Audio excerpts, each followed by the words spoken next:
صرف امجد تھا جو گاؤں میں رہ گیا تھا۔ اس نے اپنے باپ کی خواہش کو پورا کرتے ہوئے کھیتی باڑی کا پیشہ اختیار کیا تھا۔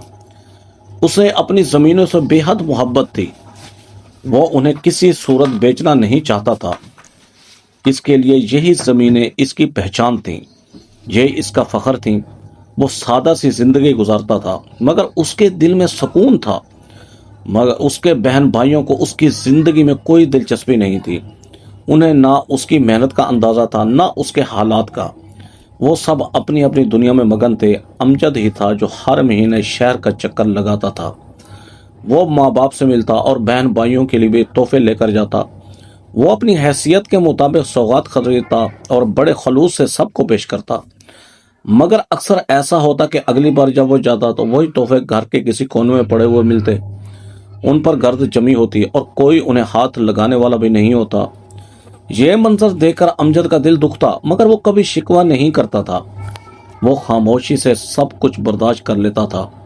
بہن بھائیوں کے بچے بھی اس سے دور دور رہتے تھے۔ وہ اپنے اس سادہ اور دیہاتی چچا کو پسند نہیں کرتے تھے۔ امجد کا لباس بہت ہی سادہ ہوتا تھا۔ اس کے کپڑے پرانے ڈیزائن کے ہوتے اور ان میں کوئی خاص نیا پن نہیں ہوتا تھا۔ اس کی شکل و صورت سے بھی غربت جھلکتی تھی۔ یہی وجہ تھی کہ بچے اس سے کتراتے تھے۔ امجد جب ان کے پاس بیٹھنے کی کوشش کرتا تو وہ بہانے بنا کر اٹھ جاتے اس سے۔ کوئی موبائل میں مصروف ہو جاتا اور کوئی کسی اور کام کا کہہ کر نکل جاتا۔ امجد یہ سب دیکھتا مگر کچھ نہیں کہتا تھا۔ وہ صرف مسکرا دیتا اور اپنے دل کو سمجھا لیتا۔ اس کی آنکھوں میں اکثر ایک اداسی چھپی ہوتی تھی جو کوئی نہیں دیکھ پاتا تھا۔ وہ دل ہی دل میں سوچتا تھا کہ یہی وہ رشتے ہیں جن کے لیے وہ سب کچھ کرتا ہے، یہی وہ لوگ ہیں جن کے لیے وہ ہر مہینے اتنی دور سے سفر کر کے آتا ہے، مگر بدلے میں اسے کیا ملتا ہے؟ صرف بے رخی اور بے اعتنائی۔ پھر بھی وہ اپنے فرض سے پیچھے نہیں ہٹتا تھا۔ وہ ہر بار اسی امید کے ساتھ جاتا تھا کہ شاید اس بار سب کچھ بدل جائے، شاید اماں ابا اسے پہلے جیسی محبت دیں، شاید بہن بھائی اس کی قدر کریں، شاید بچے اس کے قریب آئیں، مگر ہر بار اس کی امید ٹوٹ جاتی تھی۔ وقت کے ساتھ ساتھ امجد کے دل میں خلاصہ پیدا ہو گیا تھا۔ وہ گاؤں واپس آ کر اپنی زمینوں میں کام کرتا تو کچھ دیر کے لیے سب کچھ بھول جاتا۔ مٹی کی خوشبو اسے سکون دیتی تھی، فصلوں کی ہریالی اس کے دل کو خوشی دیتی تھی۔ یہی اس کی اصل دنیا تھی، یہی اس کا سہارا تھا۔ مگر رات کے وقت جب وہ تھک کر بستر پر لیٹتا تو اسے اماں ابا کی یاد بہت آتی تھی، بہت ستاتی تھی۔ وہ ان کے ساتھ گزارے ہوئے دنوں کو یاد کرتا اور اس کی آنکھیں نم ہو جاتی۔ وہ سوچتا کہ کاش وہ واپس آ جائیں، کاش سب کچھ پہلے جیسا ہو جائے، مگر وہ جانتا تھا کہ اب ایسا ہونا شاید ممکن نہیں رہا۔ بہن بھائیوں کے رویے میں وقت کے ساتھ ساتھ مزید سختی آتی جا رہی تھی۔ وہ نہ صرف امجد کو نظر انداز کرتے تھے بلکہ اب اس کے بارے میں کھل کر باتیں بھی کرنے لگے تھے۔ جب کبھی وہ سب اکٹھے بیٹھتے تو امجد کا ذکر آتے ہی ان کے لہجے بدل سے جاتے۔ کوئی اس کی سادگی کا مذاق اڑاتا تو کوئی اس کی غربت کو اس کی کمزوری بنا کر پیش کرتا۔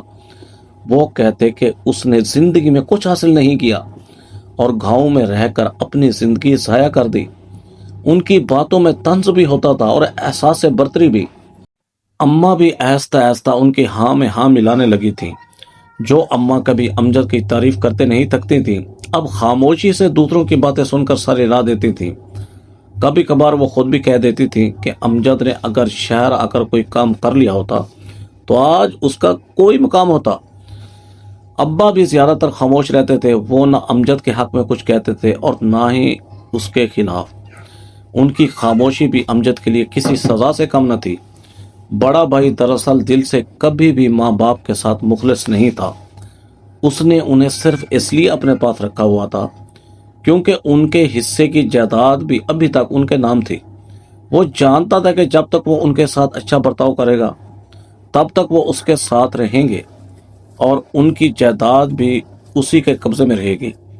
وہ خود تو اماں ابا کو وقت نہیں دیتا تھا، مگر اس نے نوکروں کو ان کی خدمت پر لگا رکھا تھا تاکہ کسی کو شکایت کا موقع نہ ملے۔ گھر میں ہر چیز کی فراوانی تھی، نوکر چاکر ہر وقت حاضر رہتے تھے، کھانے پینے کی بہترین چیزیں میسر ہوتی، مگر ان سب کے باوجود اماں ابا کے دل میں ایک عجیب سا خالی پن موجود تھا۔ جسے وہ خود بھی محسوس کرتے تھے مگر اس کا اعتراف نہیں کرتے تھے۔ بڑا بھائی پہلے ہی امیر تھا مگر اس کی خواہشات ختم ہونے کا نام نہیں لیتی تھی۔ وہ ہر وقت مزید کمانے اور مزید بڑھنے کے بارے میں سوچتا رہتا تھا۔ اس کے لیے رشتے اور احساسات سب کچھ پیچھے رہ گئے تھے۔ اس کے بچے بھی اب جوان ہو چکے تھے، بیٹے اعلیٰ تعلیم حاصل کر رہے تھے اور بیٹیاں بھی اچھے سکول اور کالجوں میں پڑھ رہی تھیں۔ سب کا رہن سہن جدید تھا، ان کے انداز میں خاص قسم کا غرور جھلکتا تھا۔ انہیں اپنے معیار پر بہت ناز تھا، وہ کسی بھی ایسے شخص کو اپنے قریب برداشت نہیں کرتے تھے جو ان کے معیار پر پورا نہ اترتا ہو۔ اسی دوران بڑے بھائی کی بیٹی کے لیے ایک بہت اچھا رشتہ آیا۔ لڑکے والے بھی بہت امیر اور تعلیم یافتہ تھے، دونوں خاندانوں کا معیار ایک جیسا تھا، اس لیے بات جلدی طے ہو گئی۔ گھر میں خوشی کی لہر دوڑ گئی، شادی کی تیاریاں زور و شور سے شروع ہو گئی۔ مہمانوں کی فہرستیں بننے لگیں، قیمتی کپڑے اور زیورات خریدے جانے لگے، گھر کو سجانے کے لیے خاص انتظامات کیے گئے۔ ایک دن سب بہن بھائی اور اماں ابا ایک ساتھ بیٹھے تھے، شادی کے انتظامات پر بات ہو رہی تھی۔ بڑی بھابھی نے اچانک بات شروع کی اور کہا کہ ہمیں مہمانوں کی فہرست بہت سوچ سمجھ کر بنانی ہوگی۔ ہمارے سمدھی بہت بڑے لوگ ہیں، ان کے ہاں تو نوکرانیاں بھی پڑھی لکھی ہوتی ہیں، ہمیں اپنی عزت کا خیال رکھنا ہوگا۔ اس کی بات سن کر سب خاموش ہو گئے۔ پھر اس نے صاف الفاظ میں کہا کہ میرے خیال میں ہمیں امجد کو شادی پر نہیں بلانا چاہیے، وہ غریب ہے اور اس کے لہجے سے غربت صاف جھلکتی ہے، اس کے کپڑے اور انداز ہمارے معیار کے مطابق نہیں ہیں، نہ جانے اس کی بیوی اور بچے کیسے ہوں گے، ہم نے تو کبھی انہیں دیکھا بھی نہیں ہے، اگر وہ یہاں آ گئے تو لوگ کیا کہیں گے ان کے بارے میں۔ ایک اور بھائی نے فوراً اس کی بات کی تائید کی اور کہا کہ وہ واقعی اگر وہ یہاں آ گیا تو ہماری بدنامی ہوگی، لوگ کہیں گے کہ سارے بہن بھائی اتنے پڑھے لکھے اور امیر ہیں اور یہ کہاں سے آ گیا، ہمیں اپنی ساکھ کا خیال رکھنا چاہیے۔ آہستہ آہستہ سب نے اسی بات پر اتفاق کرنا شروع کر دیا، کسی نے بھی امجد کے حق میں ایک لفظ نہ کہا۔ اماں اور ابا بھی وہیں بیٹھے تھے۔ ایک لمحے کے لیے ایسا لگا جیسے اماں کچھ کہنا چاہتی ہیں مگر پھر انہوں نے بھی خاموشی سے سر ہلا دیا۔ انہوں نے بھی اس فیصلے کی منظوری دے دی کہ امجد کو شادی پر نہ بلایا جائے۔ یہ فیصلہ ہو گیا کہ امجد کو اس خوشی میں شامل نہیں کیا جائے گا جیسے وہ اس خاندان کا حصہ ہی نہ ہو۔ سب نے اپنے اپنے کاموں میں دوبارہ مصروف ہونا شروع کر دیا مگر کسی کے دل میں یہ خیال نہ آیا کہ یہ فیصلہ کتنا ظالمانہ اور جابرانہ ہے۔ ادھر امجد اپنے گاؤں میں اپنی معمول کی زندگی گزار رہا تھا، اسے اس بات کا علم تک نہ تھا کہ اس کے اپنے ہی اسے اپنی خوشیوں سے دور کر رہے ہیں۔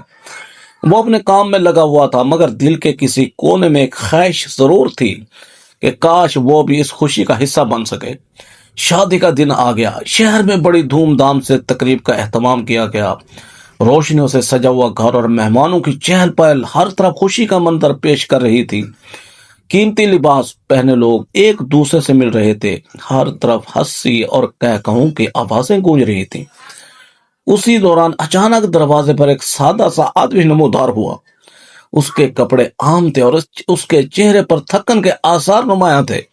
یہ امجد تھا جو بنا بلائے ہی اپنی بھتیجی کی خوشی میں شامل ہونے آ گیا تھا۔ وہ آہستہ آہستہ اندر داخل ہوا، اس کی نظریں ادھر ادھر گھوم رہی تھیں۔ وہ اس ماحول میں خود کو اجنبی محسوس کر رہا تھا مگر اس کے دل میں صرف ایک ہی جذبہ تھا کہ وہ اپنی بھتیجی کو خوش دیکھے۔ جب اس کی نظر دلہن بنی اپنی بھتیجی پر پڑی تو وہ ایک لمحے کے لیے رک سا گیا، اس کی آنکھیں نم ہو گئیں۔ اسے وہ دن یاد آ گئے جب وہ بچی تھی اور اس کے ساتھ کھیلتی تھی۔ آج وہ اتنی بڑی ہو گئی تھی کہ اس کی شادی ہو رہی تھی اور وہ اس خوشی میں بھی اجنبی بنا کھڑا تھا۔ حال روشنیوں سے جگمگا رہا تھا اور ہر طرف روشنیوں کا سما تھا مگر اسی ہجوم کے درمیان امجد ایک کونے میں خاموشی سے کھڑا اپنی بھتیجی کو دلہن کے روپ میں دیکھ رہا تھا۔ اس کی آنکھوں میں نمی تھی اور دل میں عجیب سی کسک بھی۔ وہ ابھی اسی کیفیت میں تھا کہ اچانک بڑے بھائی کی نظر اس پر پڑ گئی۔ ایک لمحے کے لیے اس کے چہرے کے تاثرات بدل گیا اور پھر وہ تیزی سے امجد کی طرف بڑھا۔ بھائی نے قریب اگر دبے مگر غصے بھرے لہجے میں کہا کہ تم یہاں کیا کر رہے ہو؟ ہم نے تمہیں نہیں بلایا تھا، چوپ چاپ یہاں سے چلے جاؤ۔ مگر غصے کی شدت میں اس کی آواز کچھ بلند ہو گئی جس کی وجہ سے ارد گرد کھڑے لوگ متوجہ ہو گئے۔ چند لمحوں میں کئی نظریں امجد اور اس کے بھائی کی طرف اٹھ گئیں۔ ماحول میں ایک عجیب سی خاموشی پھیل گئی۔ امجد نے سر جھکا لیا، مگر اس کے چہرے پر کوئی غصہ نہیں تھا۔ اس نے نہایت سکون سے اپنی جیب میں ہاتھ ڈالا اور ایک سادہ سا لفافہ نکالا۔ پھر وہ آہستہ آہستہ اپنی بھتیجی کی طرف بڑھا۔ دلہن بنی وہ لڑکی اسے دیکھ کر حیران رہ گئی۔ امجد نے اس کے سر پر شفقت سے ہاتھ رکھا۔ اس لمس میں برسوں کی محبت چھپی ہوئی تھی۔ اس نے خاموشی سے وہ لفافہ اس کے ہاتھ میں تھما دیا اور بغیر کچھ کہے مڑ کر واپس جانے لگا۔ وہ چند قدم ہی چلا تھا کہ دلہن نے بے اختیار لفافہ کھول لیا۔ جیسے لفافہ کھولا تو اس میں سے ایک چمکتی ہوئی ہیرے کی انگوٹھی اور 5 لاکھ روپے کا چیک نکل کر نیچے گر گیا۔ حال میں موجود سب لوگ چونک گئے۔ کچھ لوگوں کے لیے تو کسی کو سمجھ ہی نہ آیا کہ یہ کیا ہوا ہے۔ بھائی کی آنکھیں حیرت سے پھیل گئیں۔ باقی بہن بھائی بھی ایک دوسرے کا منہ دیکھنے لگے۔ وہ سب جو ابھی تک امجد کو ایک غریب اور معمولی انسان سمجھتے تھے، اچانک اس کے اس عمل سے ساکت رہ گئے۔ دلہن کے ہاتھ کانپنے لگے۔ اس نے جھک کر انگوٹھی اٹھائی۔ جیسے ہی اس کی نظر اس چمکتے ہوئے ہیرے پر پڑی تو اس کے ذہن میں بچپن کی یادیں تازہ ہونے لگیں۔ اسے یاد آیا کہ وہ چھوٹی سی تھی اور ہمیشہ امجد کے کندھوں پر چڑھی رہتی تھی۔ وہ ہنستے ہوئے اسے ضد کیا کرتی تھی کہ چاچو مجھے ڈائمنڈ کی رنگ لا کر دیں، اور امجد ہنستے ہوئے کہتا تھا کہ ہاں میں تمہیں تمہاری شادی پر ڈائمنڈ کی رنگ دوں گا۔ آج وہی وعدہ اس کے سامنے حقیقت بن کر کھڑا تھا۔ اس کی آنکھوں سے آنسو بہنے لگے۔ وہ سب کچھ بھول کر دوڑتی ہوئی امجد کی طرف گئی، جو دروازے کے قریب پہنچ چکا تھا۔ اس نے پیچھے سے اسے پکارا، پھر اس کے گلے لگ گئی۔ وہ ساروں قطار رونے لگی۔ اس کے آنسو امجد کے کندھے کو بھگو رہے تھے۔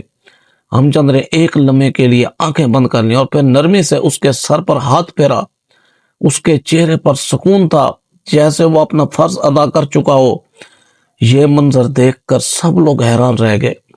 بڑے بھائی کے قدم خود بخود امجد کی طرف بڑھنے لگے۔ اس کے چہرے پر ندامت صاف نظر آ رہی تھی۔ وہ امجد کے قریب آیا اور دھیمی آواز میں بولا کہ ہمیں معاف کر دو، ہم نے تمہیں غلط سمجھا۔ باقی بہن بھائی بھی ایک ایک کر کے اس کے قریب آ گئے۔ سب کے چہرے شرمندگی سے جھکے ہوئے تھے۔ کسی کے پاس الفاظ نہیں تھے، مگر ان کی خاموشی ہی ان کی معافی مانگنے کے لیے کافی تھی۔ اماں اور ابا بھی آگے بڑھے۔ اماں کی آنکھوں میں آنسو تھے۔ انہوں نے امجد کے چہرے کو ہاتھ میں لیا اور روتے ہوئے کہا کہ ہم نے تمہارے ساتھ بہت ناانصافی کی۔ تم ہمیشہ ہمارے سب سے اچھے بیٹے رہے ہو۔ امجد نے ہلکی سی مسکراہٹ کے ساتھ ان کے ہاتھ تھام لیے۔ اس کے دل میں کوئی شکوہ نہیں تھا۔ وہ ہمیشہ کی طرح آج بھی خاموش تھا، مگر اس کی خاموشی میں ایک عجیب سی طاقت تھی۔ اب سب کو یہ حقیقت معلوم ہو چکی تھی کہ امجد صرف سادہ زندگی گزارنے والا انسان نہیں، بلکہ ایک کامیاب اور خوشحال انسان بھی ہے۔ اس کی کھیتی باڑی بہت اچھی تھی اور وہ اپنے بہن بھائیوں سے بھی زیادہ کماتا تھا، مگر اس نے کبھی اپنی دولت کا دکھاوا نہیں کیا تھا۔ اسے سادگی پسند تھی اور وہ اپنی روایات اور اقدار سے جڑا رہنا چاہتا تھا۔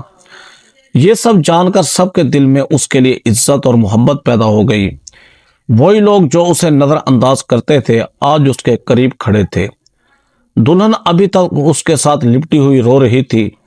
اس نے آنسوؤں کے درمیان مسکراتے ہوئے کہا کہ چاچو آپ نے اپنا وعدہ پورا کر دیا، آپ دنیا کے سب سے اچھے چاچو ہیں۔ امجد نے اس کے سر پر ہاتھ رکھا اور کہا کہ خوش رہو، یہی میری دعا ہے۔ حال کا ماحول بدل چکا تھا۔ جہاں کچھ دیر پہلے غرور اور تفاخر تھا، وہاں اب محبت اور اپنائیت نے جگہ لے لی تھی۔ سب لوگ اس منظر کو دیکھ کر جذباتی ہو گئے تھے۔ بڑے بھائی نے آگے بڑھ کر امجد کو گلے لگا لیا۔ اس کی آنکھوں میں آنسو تھے اور دل میں پچھتاوا۔ اس نے کہا کہ آج کے بعد تم کبھی ہم سے دور نہیں رہو گے، یہ گھر بھی تمہارا ہے۔ امجد نے کچھ نہ کہا، بس ہلکا سا سر ہلا دیا۔ اس کے لیے یہی کافی تھا کہ اس کے رشتے دوبارہ جڑ گئے تھے۔ یوں برسوں کی دوریاں ایک لمحے میں ختم ہو گئیں، غلط فہمیاں دور ہو گئیں اور رشتوں میں محبت دوبارہ لوٹ آئی۔ یہ خوشیوں بھرا لمحہ سب کے دلوں میں ہمیشہ کے لیے محفوظ ہو گیا۔ دوستو کمنٹ باکس میں اپنی رائے کا ضرور اظہار کیجیے گا کہ یہ سٹوری آپ کو کیسی لگی۔ ایسی سبق سٹوری دیکھنے کے لیے ویڈیو کو لائک کریں، ہمارے چینل شوکت وائس کو سبسکرائب کر کے بیل آئیکن کو دبا کر آل پر کلک کر دیں تاکہ آپ کو ہر آنے والی نیو ویڈیو کا نوٹیفیکیشن سب سے پہلے ملے۔ Thanks for watching. اللہ حافظ۔